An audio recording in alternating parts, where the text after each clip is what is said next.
What's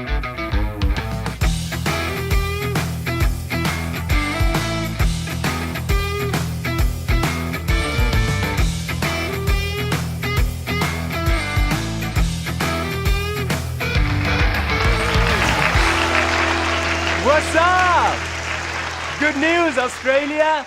The most popular love story of 2018 now going even stronger. They are expecting their second child.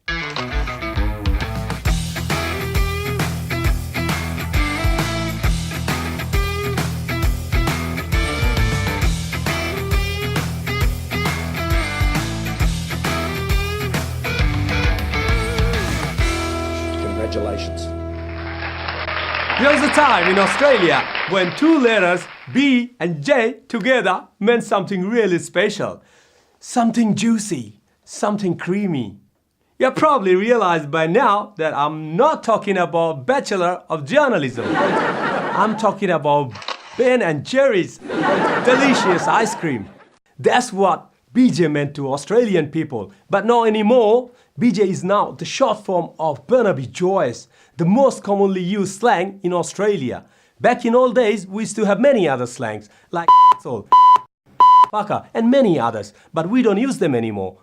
Now we have combined all those slangs in one, Burnaby Joyce. Now, when we shout at someone, you fucking BJ, we mean that you asshole, you dickhead, and so on. Now, if you are not familiar with our politics, you're probably thinking, why Burnaby Joyce? Why not something else? Why not Donald Trump? Or why not Harvey Weinstein?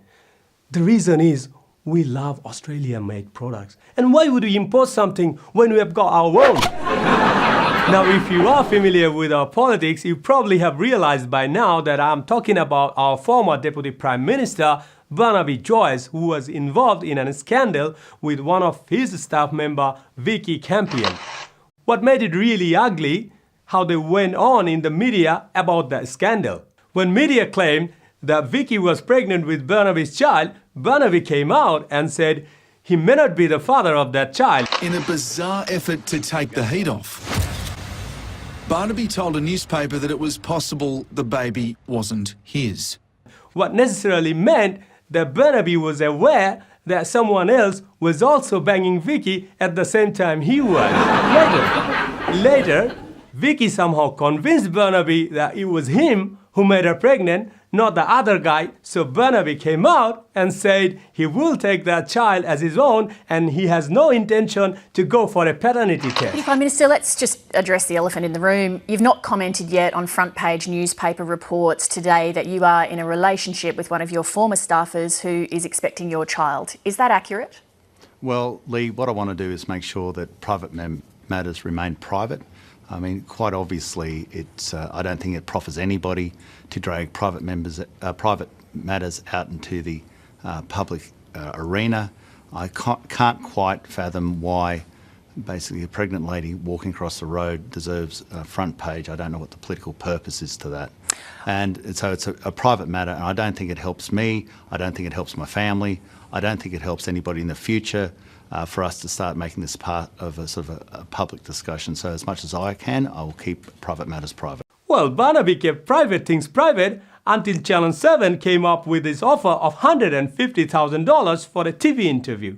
Well, Burnaby wasn't very keen to start with, but eventually agreed to make the deal when Vicky Campion explained that it takes $1,500 notes to make $150,000. Well, everyone in Australia was disgusted with this deal, including this koala. During the same interview, Burnaby came up with the same answer for two different questions. When did it go from professional to romantic? I think we were close for a long time before there was anything. A long time after other people thought it had, that's for certain. Look, I was close to him. I was going through some fairly difficult private circumstances of my own. He was also going through some things. And your marriage, Barnaby? No, it's just, too long away from home. It was, I'm not going to go into the gory details, but it was, it's what it is. So very slowly, this was going from professional to a romantic relationship. Yes, very slowly. Deputy Prime Minister Barnaby Joyce, who's 51, and his media advisor Vicky Campion, 32, had secretly begun their affair in late 2016. At the time, Barnaby was married to Natalie, his wife of 23 years. They have 4 daughters. Why did your marriage fail? I was like most people. It's quite simple. It's, if you live on the road, you live in motels, you're always somewhere else. If you're good at your job, everybody wants you somewhere else. Living away from home? Seriously? What a dumb answer. Just think about it. We all live away from home time to time for work. Now if we all start banging our staffs, our colleague, next door neighbor, the pizza delivery guy, the whole world gonna turn into a porn movie. What was it thinking? Well, I'm not worried about Barnaby Joyce or Vicky Campion. What I am worried about how this scandal gonna affect the future of Australian politics, because when our Prime Minister came to know about this, he came up with this new code. Ministers, regardless of whether they are married or single, must not engage in sexual relations with their staff. Doing so will constitute a breach of the standards. And while this new standard is very specific, ministers should be acutely aware of the context in which I am making this change and the need for them always to behave in their personal relations with others, and especially their staff, the staff of other ministers or members of the Australian Public Service, with integrity and respect. Think about it, how this code gonna affect the future of Australian politics now that all the fun of being a politician is gone. I can see all the politicians are now demotivated. All the kids now want to be doctors, engineers, astronauts, accountants, but nobody dreams to become a minister again. What's the point of becoming a minister if you cannot screw your own staff? Seriously though, being a politician cannot be that bad, because you still get to screw your country. Because of people like Barnaby Joyce, the image of man took a hammering last few years. At one point, it seemed like all the politicians, all the celebrities somehow involved with some kind of sexual abuse or extramarital affair. Except Morgan Freeman. A CNN investigation has uncovered a pattern of alleged inappropriate behavior by legendary actor Morgan Freeman, both on set and at his production company. Revelations Entertainment, that's what his production company is called. Joining me now, CNN's Chloe Malas and Anne Fung. They broke the story. Chloe, tell me what you guys learned. Good morning, Carol. So after a months-long investigation, 16 people agreed to share their stories with CNN. Several of them said that Freeman made constant comments about their bodies and clothing choices. 8 said that they were victims of harassment or inappropriate behavior. 2 of those 8 said that they were actually subjected to unwanted touching by Freeman. Now, something very telling is that only 2 of the people, Carol, that Anne and I spoke with were willing to use their names for fear of retribution and speaking out against someone as powerful as Morgan Freeman. We do, Carol, have an example of some of his behavior with her from another interview. Now, there is music underneath this clip. Don't pay attention to that. It was not added to by CNN, but here it is. Hi, how are you? I'm better now. Thanks. I don't have any magic tricks. I kind of feel like I showed up for dinner without anything. I wouldn't worry about that. You got magic written all over you, child. Oh, thank you. That's good medicine for a single girl. Ooh. I'm single too. Are you? Yes. Or are you enjoying bachelor life? I'm enjoying bachelor life immensely. Because I get to look at you and drool. Don't have to respond to it. Right? Indeed.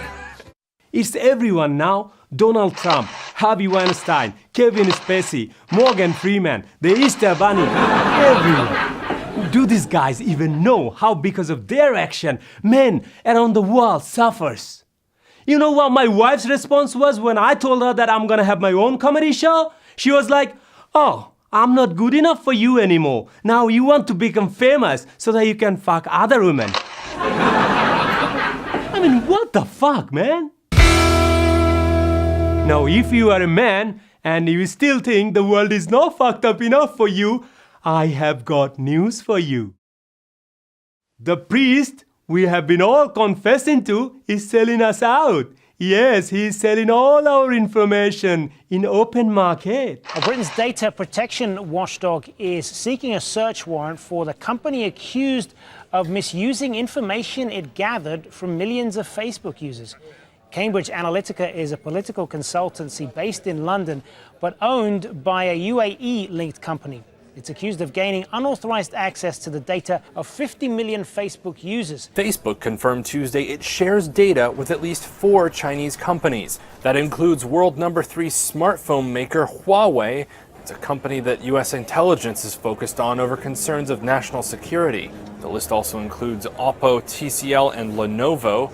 Ties with all 4 companies are still in effect for now. However, Facebook says it's winding down ties with Huawei this week. Now this is scary, man. Just think about it. Just think about it that your wife is browsing her Facebook account. All of a sudden, this ad pops up. You think anything of this world can stop her from buying that shit? I don't think so. She will buy that shit whatever it takes. And she will have your full browsing history. Now just think about it. She finds out that 2 days after your marriage, you looked into her cousin's profile. Yes, I'm talking about the one with big boobs. Not only you looked into her profile, you went through each and every photo. And also, you zoomed into a few of them to have a closer look. Just think about it. Your relationship status will change within a minute. From happily married to it is very fucking complicated. So watch it, guys, when you log in or when you zoom in. I'll see you soon. Have a good night.